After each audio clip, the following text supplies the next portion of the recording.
Prince likely had no idea he had taken the lethal dose of fentanyl that killed him. 2 years after his death, prosecutors have concluded no criminal charges will be filed. Law enforcement was unable to determine the source of the counterfeit Vicodin laced with fentanyl.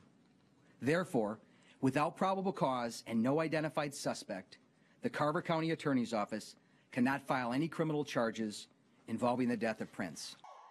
The investigation found that Prince overdosed from counterfeit Vicodin pills, which he nor those close to him would have known were laced with fentanyl, meaning that he most likely thought he was taking Vicodin, but had no idea he had taken fentanyl.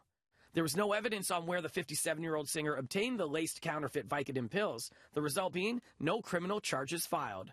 Today's announcement closes a 2-year investigation into the singer's death. Prince was found alone and unresponsive in his Paisley Park estate in Minnesota on April 21st, 2016. My whole life I never felt like this. Just wanna run it might just be 2018's unlikeliest album, pairing British new wave veteran Sting with Jamaican reggae artist Mr. Boombastic himself, Shaggy. Terry Hart caught up with the guys to find out about 44876, named for the UK and Jamaican area codes. I think a lot of people are surprised by this collaboration. Yeah. No, we're surprised too. I think surprise is the most important element in any music. And I think people are surprised by the collaboration, and they're surprised when they hear it because it's remarkably good. They say that true love's hard to find. I'm ready now to make you mine. How did it come about then, and what works, and what did you want to accomplish together that made more sense than separately? Well, everything started kind of organically. I mean, it just was just an organic vibe that I presented him with a record.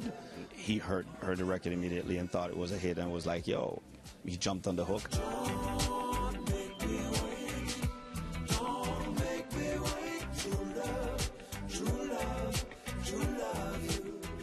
What we were surprised at that pleasantly surprised at is that how well our voices blend together. Because he's got one of the most distinctive voices in music. And I haven't. Don't even mention the way your body perfectly designed. So fine. Sting and Shaggy's album is out tomorrow. For City News, I'm Devo Brown.